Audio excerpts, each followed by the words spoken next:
संत रामपाल जी महाराज जी ने बताया है कि वेद मेरा भेद है। ये कहते हैं कबीर साहब का कहाँ जिक्र है? वेदों में जिक्र है। परमात्मा कबीर साहब की वाणी है कि वेद मेरा भेद है, मैं ना वेदन की माही, और जोन वेद से मैं बनूं ये वेद जानते नहीं। चारों वेदों में परमात्मा की महिमा है, लेकिन उन चारों वेदों के ज्ञान से परमात्मा को प्राप्त नहीं किया जा सकता। उसको प्राप्त करने के लिए चाहिए पांचवा वेद। आप कहोगे ये पांचवा वेद कहाँ से आ गया? नहीं, आप ये तो गलत बोल रहे हो सर। पांचवा वेद तो किसी ने नहीं सुना, 4 वेद ही होते हैं भैया। सही कहा। अब यही आश्चर्यजनक बात है, यही संत रामपाल जी महाराज जी का आध्यात्म ज्ञान है कि पांचवा वेद कहाँ है। अब मैं अभी सिद्ध करता हूँ कि पांचवा वेद है। सर मैंने है ना ये 5वें वेद की तो एक वीडियो भी देखी, अनिरुद्धाचार्य जो महाराज है उनके पास भी ऐसे पहुंच गए थे। 5वां वेद उन्होंने सीधा मना किया है कि 5वें वेद वालों को मैं झेलता ही नहीं हूँ। तो भाई 5वां वेद आता कहाँ से आपका? ये 5वें वेद का जिक्र हमारी श्रीमद् भगवत गीता के अध्याय नंबर 4 के श्लोक नंबर 32 में भी है।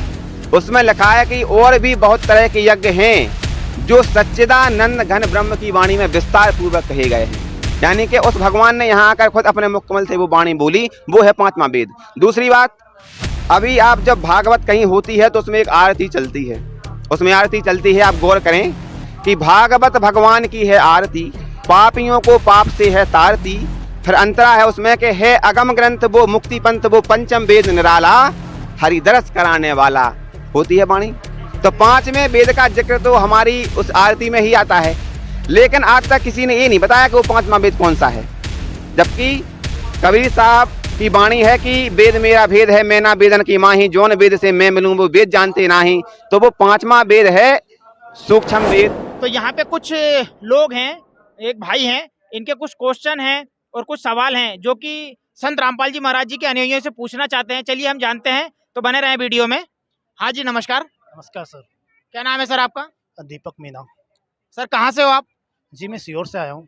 तो सर ये बताइए आपके क्या क्वेश्चन है या क्या सवाल पूछना चाहते हैं आप संत रामपाल जी महाराज जी के अनुयायी से?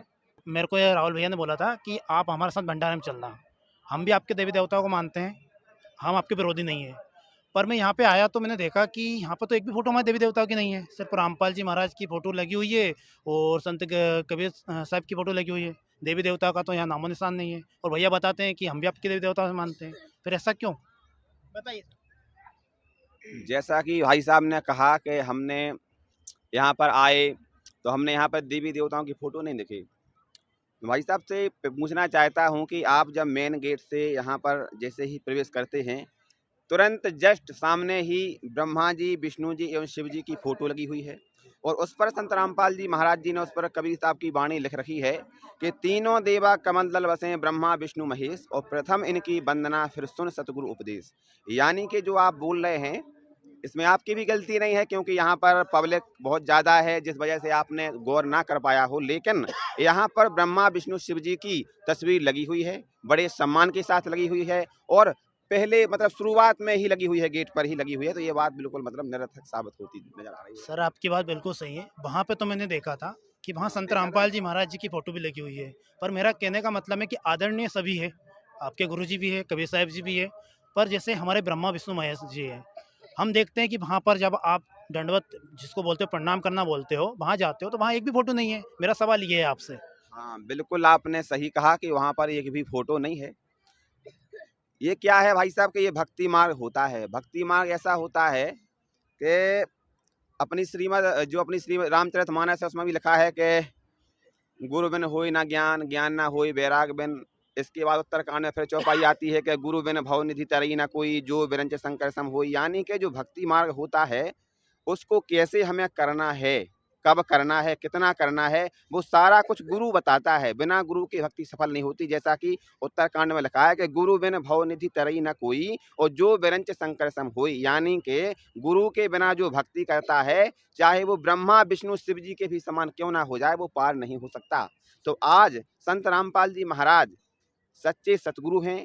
वो शास्त्रों के अनुसार बता रहे हैं कि हमें भक्ति कैसे करनी है, दंडवत कैसे करना है, किसको करना है, कब करना है। ये सारा कुछ संत रामपाल जी महाराज बता रहे हैं। तो उसमें आपको डिफरेंस लग सकता है, क्योंकि जो समाज में भक्ति चल रही है वो अपने हिसाब से चल रही है, और संत रामपाल जी महाराज जो बता रहे हैं वो शास्त्रों के अनुसार बता रहे हैं। अपने हिसाब से ऐसे चल रही है कि उन्होंने कहा कि जाओ, मन किया जैसा उसने वैसी भक्ति कर ली। जैसे मन किया कि यहाँ पर हमें 2 अगरबत्ती लगानी है, 2 अगरबत्ती लगा दी। फिर मन किया कि जल चढ़ाना है तो जल चढ़ा दिया। फिर मन किया कन्या जुबानी है तो कन्या जुबा दी। फिर कभी मन किया कि यहीं बैठ कर के हमें 4 लोगों को चिलम पिलानी है तो चिलम भी पिला दी। ये सब कुछ अपना मनमाना आचरण है, और संत रामपाल जी महाराज शास्त्र अनुकूल साधना बताते हैं। तो जो आप प्रणाम के लिए बता रहे हो, ये एक यज्ञ है। संत रामपाल जी महाराज जी ने इस भक्ति मार्ग में 5 यज्ञ बताए हैं। उसमें बताया है कि पहली यज्ञ है धर्म की, और दूसरी यज्ञ है ध्यान, और तीसरी यज्ञ है हवन की, चौथी यज्ञ प्रणाम, और 5वां यज्ञ है ज्ञान। और इन 5 यज्ञों में सबसे श्रेष्ठ है ज्ञान यज्ञ। तो संत रामपाल जी महाराज जी जो सत्संग सुना रहे हैं, अगर आप उसको सुनेंगे, उस पर विचार करेंगे, तो आपको पता लग जाएगा कि संत रामपाल जी महाराज जो भी भक्ति विधि बता रहे हैं वो शास्त्र अनुकूल है। फिर आप ऐसा नहीं बोलेंगे। सर मैं ये पूछ रहा था कि आप बोल रहे हो कि शास्त्र के अनुसार भक्ति बता रहे हैं, ठीक है मान लिया, पर शास्त्रों में क्या हमारे देवी देवता की पूजा के लिए मना है? नहीं, देवताओं की जो साधना है, जो मंत्र है, वो संत रामपाल जी महाराज जी बता रहे हैं। जैसे यहाँ पर जब कोई व्यक्ति नाम दीक्षा संत रामपाल जी महाराज जी से लेता है, तो यहाँ पर जो नाम दिए जाते हैं, जो मंत्र दिए जाते हैं, उनमें ब्रह्मा जी का, विष्णु जी का, शिव जी का, दुर्गा जी का, पार्वती जी का, लक्ष्मी जी का, इन सारे देवी देवताओं के मंत्र दिए जाते हैं, और उनके मंत्र को जाप करने से हमें लाभ होते हैं। अभी तक आप जैसे पूजा करते आ रहे थे, वो अपने हिसाब से थी। अपने हिसाब से क्या होती है कि मनमाना आचरण। जैसे मान लो यहाँ से 400 मीटर की दूरी पर कोई पड़ा भैंसा चल रहा हो, और हमको उसको बुलाना हो, और हम उसका तरीका इस्तेमाल करें कि एक थाली में 4-5 रसगुल्ले रख लें, पूड़ी रख लें, बतासा रख लें, अगरबत्ती लगाएं, ऐसी घुमाएं और कहें कि भैंसा राम आ जाओ, जे जो हमने जो थाली में लगाया है ये खा जाओ, तो वो कभी नहीं आएगा। लेकिन उस भैंसा का एक मूल मंत्र है। अगर हम एक बार कहेंगे कि डी ओए ओए, तो वो तत्काल अपनी कान पूंछ उठाएगा और दौड़ता हुआ आएगा। तो ऐसे ही संत रामपाल जी महाराज उन देवी देवताओं के मंत्र बताते हैं। जब उनके मंत्रों का जाप करते हैं, तो देवी देवताओं को ऑटोमेटिक वो आकर्षित होते हैं कि हमें कोई याद कर रहा है। तो संत रामपाल जी महाराज उनके मूल मंत्र बताते हैं, तो हम लोग उन मूल मंत्रों का जाप करते हैं। सर तो एक फोटो भी लगा सकते हैं ना उनका? फोटो लगा है? मतलब आप पूरी बातें बता रहे हो कि मंत्र भी देवी देवताओं के हैं, हाँ। सब कुछ देवी देवताओं का है, तो आपके गुरुजी का फोटो लगा है, कबीर साहब का फोटो लगा है, तो भाई हमारे ब्रह्मा विष्णु महेश जी का भी तो एक फोटो हो सकता है ना यहाँ पे? देखिए, ब्रह्मा विष्णु महेश सिर्फ आपके नहीं हैं। ब्रह्मा विष्णु महेश सबके हैं, हमारे भी हैं। और दूसरी बात जो आप पता है, फोटो लगाना है। मैंने क्या कहा आपसे कि जो सतगुरु होता है वो बताएगा कि किस ज्ञान से भगवान मिलेगा, किस मंत्र से भगवान मिलेगा, कैसे भक्ति करनी है। जैसा कि गीता अध्याय नंबर 4 के श्लोक नंबर 32 में कहा है कि उस भगवान को प्राप्त करने के बहुत तरीके का जो ज्ञान है, बहुत तरीके के जो यज्ञ हैं, वो सच्चिदानंद घन ब्रह्म की वाणी में विस्तार से कहे गए हैं। अच्छा, फिर अध्याय नंबर 4 के श्लोक 34 में कहा है कि उस ज्ञान को, यानी परमात्मा प्राप्ति ज्ञान को, उस ज्ञान को तू तत्वदर्शी ज्ञानियों के पास जाकर समझ। उनको भली भांति दंडवत प्रणाम करने से, कपट छोड़कर सरलता पूर्वक प्रश्न करने से वे परमात्म तत्व को भली भांति जानने वाले ज्ञानी महात्मा तुझे उस तत्व ज्ञान का उपदेश करेंगे। तो तत्वदर्शी संत बताएगा कि हमें क्या करना है, क्या नहीं करना है, कैसे करना है, कैसे नहीं करना है। तो आज वर्तमान में तत्वदर्शी संत हैं संत रामपाल जी महाराज। तो वो बता रहे हैं कि हमें क्या करना है, क्या नहीं करना है। अच्छा, जो सच्चिदानंद घन ब्रह्म की वाणी विस्तार से कही गए हैं, वो क्या है बताओ आप? वो कौन सा वेद है, कौन सी वाणी है जिसमें वो यज्ञ, जो धार्मिक अनुष्ठान की जानकारी विस्तार से कही गई, आप बताओ? देखिए, वो कौन सा ग्रंथ है? नहीं आपकी बात बिल्कुल सही है कि आप शास्त्रों का उदाहरण दे रहे हो, पर मेरा सवाल ये नहीं था कि आप शास्त्रों में, आप सही बोल रहे हो, आपके गुरु है, आपको भक्ति मार्ग बता रहे हैं, आप वो करोगे, मैं मान गया। नहीं, पर जैसे भैया ने मेरे को बताया था, भाई साहब ने बताया था कि आपके देवी देवताओं को भी हम सम्मान करते हैं, आदर करते हैं। करते हैं। मैं संत रामपाल जी महाराज का आदर करता हूँ, सम्मान करता हूँ। मैंने उनका देखा, पूरी जगह व्यवस्था अच्छी है, सब कुछ अच्छा है, यहाँ खाना पीना रहना सब कुछ। पर मेरा ये सवाल था, मेरा विरोध, किसी का भी विरोध, जैसे हिंदू समाज है अपना, सनातन धर्म में जो भी है, वो भाई आपका विरोध ये नहीं है कि आप संत रामपाल जी महाराज को पूज रहे हो। हमारा विरोध ये है कि भाई आप पूज तो उनको रहे हो, साथ में हमारे देवी देवताओं की फोटो लगाओ, भाई भगवान तो वो भी है ना। देखिए, बस ये विरोध है मेरा। सम्मान, सम्मान के लिए बोल रहे हो। देखिए, सम्मान क्या होता है वो भी संत रामपाल जी महाराज जी ने ही बताया है। जैसे मान लो माता पिता हैं हमारे, तो माता पिता का सम्मान सिर्फ इतना नहीं हो सकता है कि हम मान लो कहें और राम राम और नमस्कार और चले जाएं। उन्होंने कहा बेटा पानी पिला दो 1 गिलास, हम कहें अभी टाइम नहीं है और राम राम करें सुबह से और निकल जाएं। वो कहें उनके पास फटे कपड़े हों या वो बीमार हों और हम सुबह से राम राम करें और एक फ़ोटो लगा लें और बढ़िया उनको फ़ोटो को साफ करते रहें, तो ये सम्मान नहीं हो सकता है। सम्मान ये होता है कि उनकी आज्ञा का हम पालन करें। जो वो हमें काम बता रहे हैं कि बेटा ये घर का काम कर लो, बेटा थोड़ी हमारे हाथ पैर की कर दो, ये है सम्मान उनका। तो संत रामपाल जी महाराज जी ने बताया है कि अगर हमें इन देवी देवताओं से लाभ लेने हैं तो ऐसे नहीं कि फ़ोटो लगा लें, इससे काम नहीं बनेगा। उनका जो वास्तविक भक्ति विधि है उसको करने से लाभ होगा। जैसे मान लो बिजली है, बिजली हमें मान लो बिजली से लाभ लेना है, लाभ कि हमारा कूलर चल जाए, पंखा चल जाए और बढ़िया हम मोबाइल चार्ज हो जाए तो लाभ चाहिए। तो उसके लिए हमें ये नहीं करना पड़ेगा कि हम बिजली की एक डीपी है जो ट्रांसफार्मर, उसकी फ़ोटो उतार के वो बढ़िया दीवार पे लगा लें और अगरबत्ती जला के हम कहें एक आरती बना लें कि बिजली से पंखा भी चलता है, बिजली से कूलर भी चलता है, बिजली से मोटर भी चलती है और बिजली से ये चकिया चल जाती है। इससे लाभ नहीं होगा, बल्कि बिजली का हम जब कनेक्शन लेंगे फिर हमारे पास लाइट आएगी, फिर तब जा करके हम बिजली का लाभ ले पाएंगे। तो ऐसे ही संत रामपाल जी महाराज जी बता रहे हैं कि सम्मान ऐसे नहीं करना है, हमें उसका कनेक्शन लेना है। फिर जो अपने शास्त्रों में उनका सम्मान बताया है कि सम्मान ऐसे होता है, गीता जी में ऐसे होता है, देवी पुराण में ऐसे होता है, वेद ऐसा निर्देश कर रहे हैं सम्मान करने का, वैसा सम्मान करो। हम लोग वैसा सम्मान करते हैं शास्त्रों के हिसाब से, ना कि लोगों के बताने के लोग बताएं कि ऐसा करो, वैसा नहीं, जो शास्त्र कह रहे हैं वैसा। तो सर आप मतलब मूर्ति पूजा का खंडन करते हो? हम क्यों करते हैं मूर्ति पूजा का खंडन? सर आप बता रहे हो कि जैसे ये तो आपने बोल दिया कि फ़ोटो वगैरह की, जैसे आपके गुरुजी ने बता दिया कि फ़ोटो वगैरह की पूजा नहीं करनी है। देखिए क्या है कि मूर्ति पूजा का खंडन हमारे संत रामपाल जी महाराज जी ने नहीं, कबीर साहब ने किया है। पूर्ण परमात्मा कबीर साहब ने कहा है कि पत्थर पूजे हरि मिले तो मैं पूजू पहाड़, तासे तो चकिया भली पीस खाए संसार। यानी कि जैसे मान लो आप मूर्ति का काम क्या है, इस बात पर हमें विचार करना चाहिए। संत रामपाल जी महाराज ने सत्संग के माध्यम से बताया है। जैसे मूर्ति है, मान लो एक गाँव में कोई डॉक्टर था, वो वहाँ पर आता था, हमें कोई बीमारी होती थी, हम जाते थे। जब हम जाते थे तो वो डॉक्टर हमें इंजेक्शन लगाता था, दवाएं देता था, बोतल चढ़ाता था, जिससे हमारी बीमारी ठीक हो जाती थी। अब मान लो वो डॉक्टर गुजर गया या फिर गांव छोड़कर कहीं चला गया और वहाँ पर क्या हुआ कि जब वो डॉक्टर चला गया तो लोगों ने उसकी यादगार में एक मूर्ति बना दी, स्टेज खड़ा कर दिया, मूर्ति। अब हमें बीमारी है, डॉक्टर तो है नहीं, मूर्ति है केवल। अब मूर्ति के पास हम जाएँ, बढ़िया अगरबत्ती जलाएँ, फूल लें, माला लें, मान लो प्रसाद लें, ऐसी घुमाएँ और कहें कि डॉक्टर साहब आ जाओ और हमारी बीमारी ठीक कर जाओ। क्या वो मूर्ति निकल करके आपको इंजेक्शन लगा देगी, आपको दवाई दे देगी, आपकी बीमारी का नाश कर देगी? नहीं करेगी ना। उसके लिए तो वो डॉक्टर ही चाहिए। तो मूर्ति आपको डॉक्टर वाले गुण याद दिला सकती है, डॉक्टर वाला काम नहीं कर सकती। इसीलिए संत रामपाल जी महाराज जी ने कहा है कि अपने जो पूर्वज हैं या फिर अपने जो देवी देवता हैं, इनकी फोटो लगाओ, इनको देखो, इनको याद करो कि वो ऐसे थे, ऐसे काम करते हैं, लेकिन उन पर आरूढ़ मत हो जाओ कि बस यही है मूर्ति सब कुछ। ये बताया है, मूर्ति नहीं पूजा का खंडन किया है, मूर्ति का खंडन नहीं किया। मूर्ति तो अच्छी बात है। नहीं, मैं ये नहीं पूछ रहा आपसे कि देखो मैं भी जानता हूँ कि भाई अपने सदग्रंथ में क्या लिखा है। जैसे गीता जी का आपने उदाहरण दिया है। अब उसमें एक पेड़ का वर्णन भैया ने बताया था मेरे को। उसके आधार पे आपने हमारे भगवान को तो तीनों डाल में छांट दिया और आपने मूल बना दिया कबीर साहब को। इसका क्या प्रमाण है आपके पास? देखिए श्रीमान जी, हम लोगों ने अपने हिसाब से कुछ नहीं करा है, ना हमारे गुरु संत रामपाल जी महाराज ने कुछ करा है। हमारे गुरु जी जो संत रामपाल जी महाराज ने जितने भी सत्संग किए हैं, जितनी भी पुस्तकें लिखी हैं, उनमें एक भी शब्द शास्त्रों के विरुद्ध नहीं बोला है, ना लिखा है। जैसे आप बोल रहे हैं कि वो उल्टा लटका हुआ पीपल का वृक्ष है जिसमें हमारे भगवानों को, ब्रह्मा विष्णु शिव जी को डाली बना दिया, ये बना नहीं दिया। ये उस तत्वदर्शी संत की पहचान है जिसमें कहा है कि उस ज्ञान को देखो। गीता अध्याय नंबर 18 के श्लोक नंबर 62 में कहा है, आप खोल के देख लेना। उसमें लिखा है कि हे अर्जुन, तू सर्वभाव से केवल उस परमेश्वर की शरण में जा, उस परमात्मा की कृपा से ही तू परम शांति को और सनातन परम धाम को प्राप्त होगा। कहा है कि नहीं कहा है? तो वो परमात्मा कौन है? इसके बाद काफी चर्चाएं होती रहीं, फिर उन्होंने कहा कि वो भगवान कौन है, कैसे हमें मिलेगा? तो उन्होंने कहा कि उस ज्ञान को, कौन? जिस ज्ञान से तू उस अविनाशी लोक को प्राप्त करेगा, अविनाशी परमात्मा को प्राप्त करेगा। फिर उन्होंने कहा कि उस ज्ञान को तू तत्वदर्शी ज्ञानियों के पास जाकर समझ, क्योंकि वो ज्ञान गीता जी में नहीं है। गीता जी में होता तो 18 अध्याय की जगह 19 अध्याय भी हो सकते थे। वो ज्ञान है तत्वदर्शी संत के पास।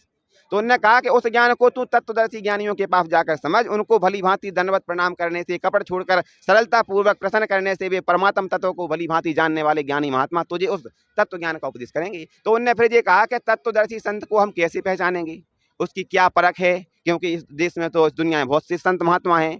तो उनने फिर ये कहा कि जो ऐसा ऐसा होगा वो होगा तत्वदर्शी संत। उन्हें कैसा कैसा, तो उनने फिर बताया कि गीता अध्याय नंबर 15 श्लोक नंबर 1 से 4 में उस तत्वदर्शी संत की पहचान बताई गई है। उसमें श्लोक है, संत रामपाल जी महाराज जी ने खोला है, बताया, उसमें लिखा है कि ऊर्ध्व मूलम अधः शाखम अश्वत्थम प्राहु अव्ययम छंदासी यस्य पर्णानि यह तम वीर सवित वेत, यानी कि ऊपर को जड़ वाला और नीचे को 3 गुण रूपी शाखा वाला एक संसार रूपी उल्टा लटका हुआ पीपल का वृक्ष है, जिसकी जड़ें ऊपर की ओर हैं, शाखाएं नीचे की ओर हैं। जो संत इस संसार रूपी वृक्ष के सभी विभागों को सहवेदविद जानता है वो तत्वदर्शी संत है। तो आप ये बताओ कि संत रामपाल जी महाराज जी के अलावा आज तक किसी ने इस पेड़ के बारे में जिक्र किया है? संत रामपाल जी महाराज जी ने कहा कि कबीर साहब ने 600 साल पहले कहा था, अक्षर पुरुष एक पेड़ है, निरंजन बाकी डाल, तीनों देवा शाखा है, 5 रूप संसार। तो आज वर्तमान में तत्वदर्शी संत कौन है? संत रामपाल जी महाराज। तो आपको तो खुश होना चाहिए कि आज हमें वो तत्वदर्शी संत मिल गया जो अर्जुन के लिए दुर्लभ था, वो आपको सुलभ हो गया है। आपको तो खुशी मनानी चाहिए और उस परमात्मा का धन्यवाद देना चाहिए कि आज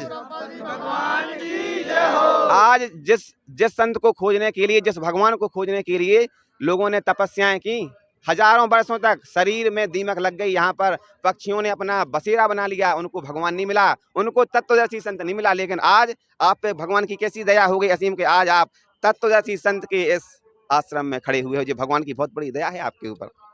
तो मैंने सुना है सर, देखो आपने जो प्रमाण दिया मेरे को भी बिल्कुल सही है, मैंने पढ़ा है। आपने जैसे बोला अक्षर पुरुष एक पेड़ है, निरंजन बाकीदार, तीनों देवा शाखा है, 5 रूप संसार, आपकी बिल्कुल सही बात है। ये मिलान भी किया है मैंने, गीता जी में लिखा हुआ है। और एक और शंका है कि भाई जैसे आपके गुरुजी या आप लोग या भगत लोग जो भी अब ये भैया है, ये बोलते हैं कि हम व्रत करते ही नहीं है। देखिए व्रत करना तो हमारे परंपरा है भैया, पहले से करता है, हमारी माताएं बहनें सभी व्रत करती है और आप लोग उसको मना करते हो, इसका क्या रीजन है? चलिए हम ये बच्चे से जानेंगे, बताइए व्रत के बारे में कहा मना किया है। देखो, आप गीता को मानते हो? जी हम गीता को मानते हैं। देखो, गीता में इस पर व्रत रखने का मना किया है। गीता अध्याय 6 श्लोक नंबर 16 में लिखा है, हे अर्जुन ये योग साधना ना तो अधिक खाने वाले की, ना तो अधिक कम खाने वाले की, ना तो अधिक सोने वाले की, ना तो अधिक जागने वाले की सफल नहीं है, ना तो अधिक व्रत रखने वाले की। मतलब गीता में इस पर व्रत रखने का मना किया है। गीता जी में व्रत करने के लिए मना किया है अध्याय नंबर 9 श्लोक नंबर 16 में, इसलिए संत रामपाल जी महाराज जी के फलों पर व्रत नहीं करते हैं। दूसरी बात आपने कहा परंपरा, ये परंपरा जो है वो परंपरा जब तक किसी को उस परंपरा का ज्ञान नहीं है तब तक तो वो परंपरा ठीक है। जब हमें ज्ञान हो जाता है कि ये परंपरा नुकसानदायक है तो हम उसको त्याग देते हैं। जैसे पहले हमारे जो बुजुर्ग थे, परंपरा ही थी कि लोग पैदल आते थे जाते थे, लेकिन अब नहीं जाते। क्यों? क्योंकि आज साधन हो गए हैं। पहले लोग पंचा पहनते थे, ये परंपरा थी, पेंट नहीं पहनते थे जीन्स का, ना क्या नाम से चश्मा लगाते थे, ना मोटरसाइकिल से घूमते थे। लेकिन आज कितना समय बदल गया है, ये परंपराएं सब छूट गई हैं। क्यों? क्योंकि उन परंपराओं में अगर हम बंधे रहेंगे तो हम बहुत पीछे हो जाएंगे। इसलिए समय के हिसाब से हमें अपने आप को अपडेट करना होता है। परंपराएं अब छोड़ने का समय है। जो अच्छी परंपराएं हैं उनको आप फॉलो कीजिए, जो गलत है उनको त्यागिए। तो संत रामपाल जी महाराज जी ने शास्त्रों के हिसाब से बताया कि व्रत करना गीता अध्याय 9 श्लोक नंबर 16 में मना किया है, इसलिए हम लोगों ने व्रत करना बंद कर दिया। जब तक हमें ज्ञान नहीं था तब तक हम भी करते थे, जब ज्ञान हुआ पता लगा तो हमने फिर बंद कर दिया। तो व्रत करने से कोई नुकसान थोड़ी नहीं होता है। अपने जो टेक्नोलॉजी मतलब वैज्ञानिक भी बोलते हैं कि एक दिन भूखा रहने से कोई नुकसान नहीं है। तो आप मानते हैं कि भई आपने मना किया है, अपनी गीता जी में मना किया, आपने बताया है, मैं खोल के देखूँगा। पर इससे क्या नुकसान है क्या? देखिए क्या है कि जो आप बोल रहे हैं कि अगर हफ्ते में 1 आध दिन कोई भूखा रहे इस उद्देश्य से कि हमारा पेट ठीक हो जाएगा, कब्जियत ठीक हो जाएगी और थोड़ा शरीर को रिलैक्स मिलेगा, तो अलग बात है। लेकिन अगर इस उद्देश्य से हम खाना पीना त्याग दें कि हमें भगवान मिल जाएगा, ये गलत है। इसके लिए संत रामपाल जी महाराज जी ने मना किया है कि इसको आप भक्ति से मत जोड़िए कि उपवास करना है, व्रत करना है ताकि हमें भगवान मिल जाएगा। गुरुजी कहते हैं कि भूखे मरने से अगर भगवान मिलता तो जब अकाल पड़ते हैं, लाखों लोग मर जाते हैं, उन्हें भगवान क्यों नहीं मिलता? इस बात पर हमें विचार करने की आवश्यकता है। बाकी शरीर को ठीक रखने के लिए अगर आप 1 आध दिन भोजन नहीं करते हैं तो कोई दिक्कत की बात नहीं, उपवास नहीं करना है भगवान को प्राप्त करने के लिए। ये बात तो आपकी सही लगी मेरे को, क्योंकि व्रत करना कोई मतलब अपने ग्रंथों में नहीं है। ये तो भैया ने बताया था मेरे को, पर ये नहीं पता था कि गीता जी में मना है। मैं खोल के देखूँगा। दूसरी बात, जैसे मान लो व्रत के लिए जो लोग भूखे रहकर भगवान को प्राप्त करना चाहते हैं, इस बात पर हम और आप विचार करें। आज पढ़े लिखे हैं, समझदार हैं। अगर हम खाना ना खाएं, जैसे ये बच्चा है, अगर ये खाना ना खाए तो इनके पिताजी माताजी दुखी हो जाएंगे, बोले बेटा खाना खा ले, बेटा खाना खा ले, क्यों नहीं खा रहा बेटा खाना खा ले, वो माता पिता दुखी होते हैं। और जब जो लोग 9-9 महीने 10-10 महीने साल-साल भर खाना नहीं खाते हैं, तो जिसने जो भगवान के तो सब बच्चे हैं, तो भगवान कितना दुखी होता होगा कि यार हमारा बच्चा खाना नहीं खा रहा है, दुखी हो रहा है, कितना दुखी होता होगा। ऐसे आप सोचो कि जब शरीर के माता-पिता इतने दुखी हो जाते हैं, तो वो सर्व रचनहार, सबका मालिक वो कितना दुखी होता होगा। तो हम जो अपने आप को कष्ट देते हैं भूखे रहकर, उससे भगवान दुखी होते हैं। क्या हम और आप चाहते हैं कि भगवान दुखी हो? भगवान तो अपना सभी का पिता है। अपन थोड़ी नहीं चाहेंगे कि ये अपने माता-पिता अपनी वजह से दुखी हो। नहीं, ये बात आपकी बिल्कुल सही है। और सर एक और दिमाग में क्वेश्चन आया कि जैसे अभी कुंभ का मेला लगा हुआ है। आपके यहाँ भी ये भंडारा है। मैं कुंभ के मेले में नहीं गया, पर वहाँ पे जाने का सोच रहा था। पर भैया ने बोला कि हमारे यहाँ चलो, हमारे यहाँ का मेला देखो। तो भैया बता रहे थे कि गंगा में, और सत्संग में बताया कि गंगा में स्नान, संत रामपाल जी महाराज ने बताया कि गंगा में स्नान करने से पाप थोड़ी नहीं कटते। और हमारे पूर्वज, जैसे अभी पता लगा है कि भाई 40 करोड़ हिंदू सनातनी वो जा रहे हैं वहाँ पे स्नान करने के लिए, और वो तो यही विचार लेके जा रहे हैं ना, वहाँ जाके मेरे पाप कट जाएंगे पूरे गंगा में स्नान करने से। तो इसके पीछे क्या राज है?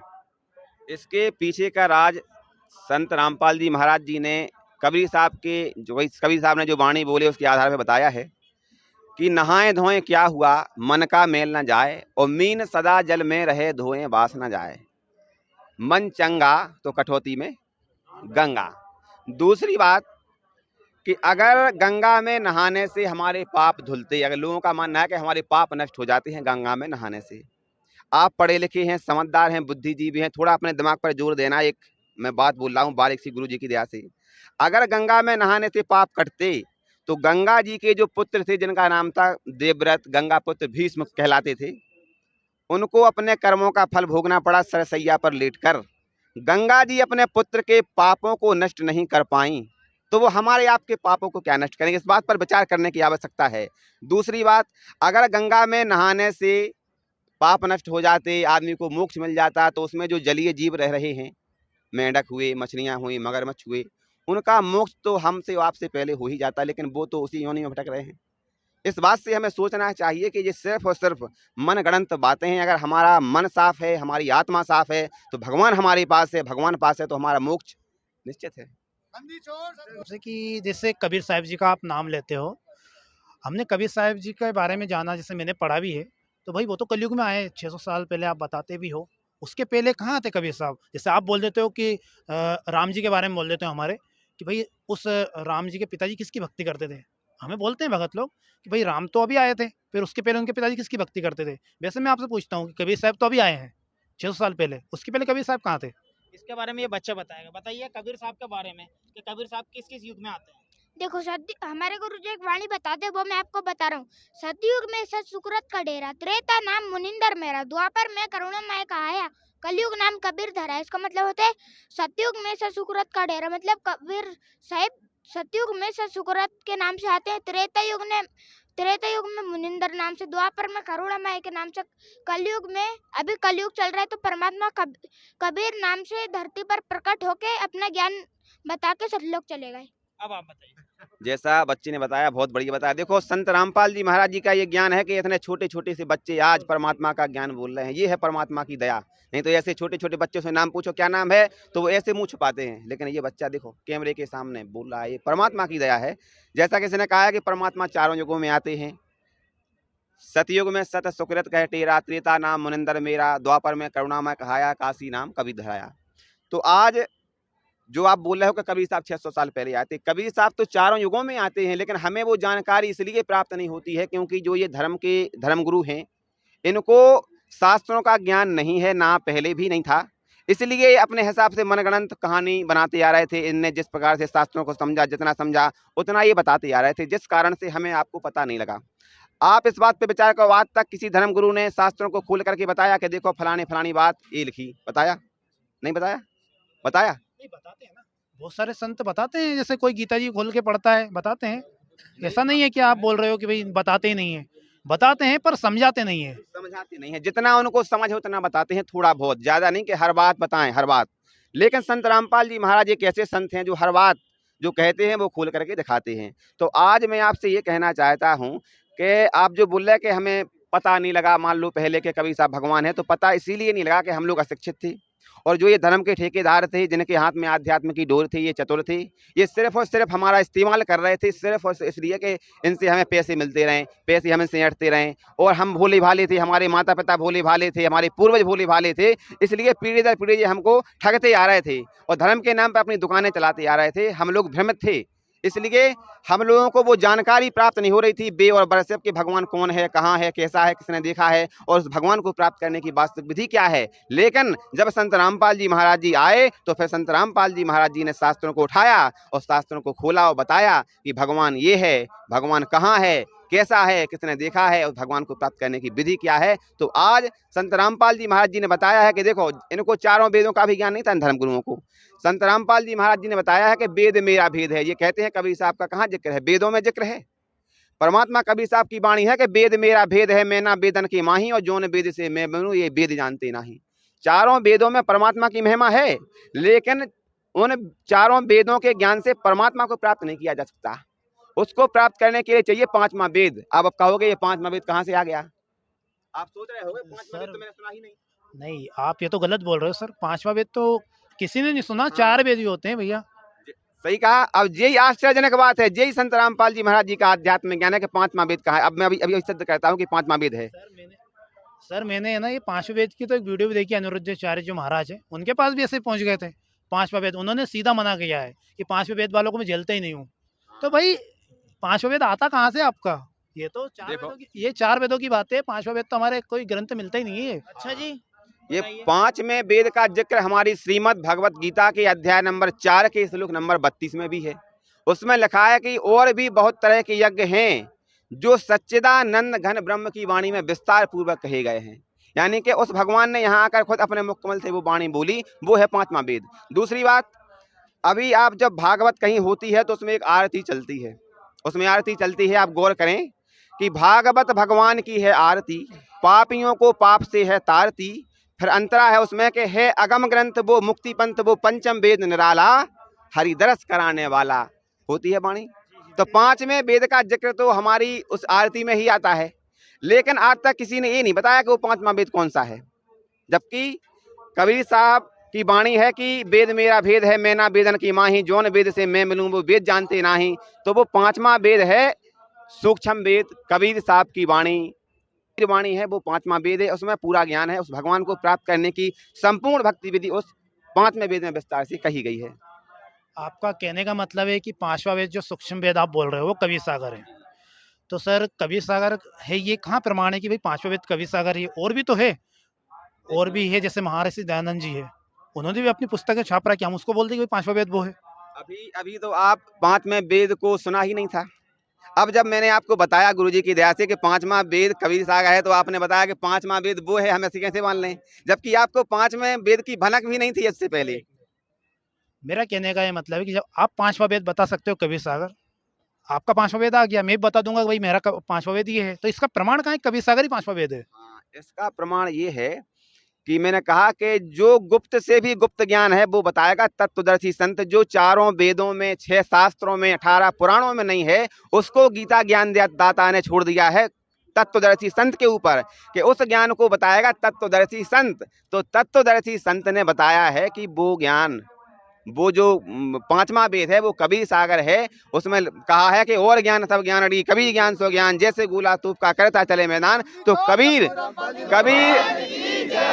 कबीर सागर में जितना भी ज्ञान है वो सारा कुछ वेदों से मैच करता है। और चारों वेदों से ऊपर जो ऊपर का ज्ञान है, यानी कि ब्रह्म का, क्षर पुरुष का, अक्षर पुरुष का, परम अक्षर पुरुष का, सतलोक का, अगम लोक का, अनामी लोक का, वो सारा का सारा ज्ञान उस 5वें वेद में है। और वो 5वें वेद का जानकार कोई एक होता है, वो एक आज वर्तमान में तत्वदर्शी संत रामपाल जी महाराज हैं, और कोई नहीं।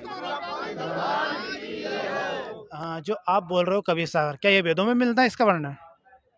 वेदों में, ऋग्वेद में इसका प्रमाण है कि जो वो परमात्मा आता है, जैसे परमात्मा के बारे में विवरण दिया हुआ है कि परमात्मा जब यहाँ आता है तो कैसी कैसी लीला करता है। तो उसमें लिखा है कि जब परमात्मा ऊपर से यहाँ नीचे के लोकों में लीला करने के लिए आता है, तो वो परमात्मा एक नवजात शिशु का रूप धारण करके एक सरोवर में कमल के फूल पर आकर के विराजमान हो जाता है। इसके बाद फिर लिखा है कि उसको निसंतान दंपति उठा करके ले जाते हैं। फिर उस परमात्मा की जो लीला होती है वो कुंवारी गायों के दूध से लालन पालन की क्रिया होती है, लीला होती है। इसके बाद फिर लिखा है कि जो वो परमात्मा होता है वो एक सुप्रसिद्ध कवि की भूमिका भी निभाता है। वो ऐसी ऐसी वाणियाँ बोलता है कि नकली धर्म गुरुओं के ज्ञान में छक्के छुड़ा देता है। इसके बाद वो सात शरीर आता है, जब वो यहाँ से लीलाएं करके जाता है तो सात शरीर जाता है। तो सुनिए एक सेकंड, इससे ये भी सिद्ध होता है कि वो लीलाएं सारी की सारी परमात्मा कबीर साहब ने की। जैसे नवजात शिशु के रूप में कमल के फूल पर कौन मिला? कबीर साहब। दूसरी बात, उनकी निसंतान दंपत्ति ने उनकी परवर वो की का नाम लालन पालन की किया, तो वो नीरू नीमा ने की। तीसरी बात, जो कुंवारी गायों के दूध से जिसकी लीला हुई वो कबीर साहब हैं। सात शरीर आए, उनके माता पिता कोई नहीं थे। ये अब्बा उड़ा दी गई कि वो क्या नाम से विधवा ब्राह्मणी के गर्भ से पैदा हुए, जबकि कमल के फूल पर विराजमान मिली, ये सबको पता है। फिर वो सात शरीर आते हैं, सात शरीर जाते हैं। काशी के मगहर में जाकर के आप देख सकते हैं, आज भी यादगार के तौर पर है कि वहाँ पर एक मजार और एक तरफ मंदिर बना हुआ है, क्योंकि जब कबीर साहब यहाँ से गए थे तो उनकी जो डेड बॉडी है वो नहीं मिली थी। वहाँ पर सुगंधित पुष्प मिले थे, आधे हिंदुओं ने बांट लिए थे, वहाँ पर मंदिर बना है, आधे मुसलमानों ने वहाँ पर यादगार बनी हुई है। इससे जो सिद्ध होता है कि पूर्ण परमात्मा कबीर साहब हैं। दूसरी बात कि जो वो कबीर सागर है वो पांचवा वेद ऐसे है कि वेदों में लिखा है कि जो वो पूर्ण परमात्मा आते हैं वो अपने जो मुख कमल से वाणी बोलते हैं वो ही पांचवा वेद है, वो ही स्वसम वेद है। तो वो कबीर वाणी है, कबीर सागर है। आज वो पांचवा वेद कबीर सागर है। और संत रामपाल जी महाराज वो तत्वदर्शी संत हैं जो उसको विस्तार से बताने का और समझाने का काम कर रहे हैं। हाँ सर, मैं आपकी बात से सहमत हूँ। क्या ये बात आप जो बता रहे हो, जैसे ये लीला हुई परमात्मा की, ये वेद में और जो आप सूक्ष्म वेद बता रहे हो दोनों में सेम ही है? बिल्कुल सेम है सर। तो आपका कहने का मतलब सर ये कि अपने जो वेद है, चारों वेद और सूक्ष्म वेद, पांचवा वेद, उसका जो विस्तार से वर्णन चारों वेदों में दिया गया है। बाकी पांचवा वेद जो है ये भक्ति के लिए जो जैसे भगवान को प्राप्त करने की जो वे और बरसफ है वो चारों वेदों में नहीं है। चारों वेदों वाला ज्ञान पांचवें वेद में तो है, लेकिन जो अलग ज्ञान है जो जिससे परमात्मा प्राप्त करना है वो ज्ञान चारों वेदों में नहीं है, वो है सूक्ष्म वेद में, पांचवें वेद में। इतना सा अंतर है चारों वेदों में और पांचवें वेदों में। पांचवें वेद। ठीक है सर, आपने जो बताया मैं उससे सहमत हूँ। और देखेंगे भैया, क्योंकि अभी तो आया था मैं, और मैं सोच के आया था कि आज तो मैं पूछूंगा ये सवाल जिससे जाऊंगा। आपने सही से जवाब दिए और मेरे को लगता है कि खोल के देखना पड़ेगा। और बाकी व्यवस्था देख के तो ऐसा लगा था, पर एक अंदर रहता है ना, ये मेरे ही नहीं सभी लोगों का यही सवाल है। और मैंने आज आके यहाँ पूछा क्योंकि मेरे को ये शंका थी। बाकी वेद, ये आपने पांचवा वेद बताया, इसके बारे में जानकर लूँगा, पुस्तक ले जाऊँगा, यहाँ से पढ़ूंगा मैं। बाकी आप सही बोल रहे हो, देखेंगे क्या होता है क्या नहीं होता है। बाकी आपने सही बताया। ठीक है सर। तो आपका बहुत बहुत धन्यवाद जो आप यहाँ पर आए। आप यहाँ देखो, भंडारा पाओ, प्रदर्शनी में जाओ, सदग्रंथों में और ज्ञान समझो। संत रामपाल जी महाराज जी का जो सत्संग है उसको भी सुनो। बाकी हमारी आपकी जो चर्चा हुई है ज्ञान चर्चा है, इसमें अगर आपको कोई हमारा ऐसा शब्द जो आपके दिल को ठेस लगा हो उसके लिए हम हाथ जोड़कर क्षमा चाहते हैं, कान पकड़ते हैं। मतलब दिल पे कोई बात अपनी नहीं लेना, हम क्षमा चाहते हैं इसके लिए। बाकी आप यहाँ आए हो तो विजिट करो, देखो, समझो, बहुत अच्छी बात है। आपका बहुत बहुत धन्यवाद। सर देखो, आपने बिल्कुल सच्चाई बताई, आपके हिसाब सच्चाई है। मैं जाके देखूंगा, पढ़ूंगा, उसके बाद मैं डिसीजन लूँगा कि आपने क्या बताया है। बाकी आपने बताया, मेरे को भी अच्छा लगा, मेरे को कोई बुरी बात नहीं लगी आपकी। और बात रही अभी जो आपका जो भंडारा चल रहा है उसमें प्रदर्शनी जो मैं देखने भी गया था, आप बता रहे हो, वहाँ पे मैंने सेम देखा जो आपने बताया है। शायद एक बार देखूंगा वहाँ पे घर पे जाके। बाकी आप भी ये ध्यान ना देना कोई भी बात मेरी, क्योंकि मैं तो आया था इसीलिए कि आज मैं चर्चा करूँगा और मैं इनको, मतलब मेरे अंदर तो ये दोस्त था कि मैं हरा दूंगा। बाकी मैं सहमत हुआ। चलिए ठीक है। देखा दोस्तों आपने कि संत रामपाल जी महाराज जी और एक जो अन्य धर्म गुरुओं के एक भगत थे, उन्होंने हमसे चर्चा की है भक्तों से। तो संत रामपाल जी महाराज जी का ज्ञान उन्होंने समझा और समझने के लिए उन्होंने कहा कि मैं पुस्तक लेके जाऊंगा और घर पे पढ़ूंगा, और ज्ञान अगर सही निकला तो मैं जरूर संत रामपाल जी महाराज जी से नाम दीक्षा लूंगा। तो आपको ये वीडियो कैसी लगी, लाइक और कमेंट करके जरूर बताएं, और वीडियो को शेयर ज़्यादा से ज़्यादा करें।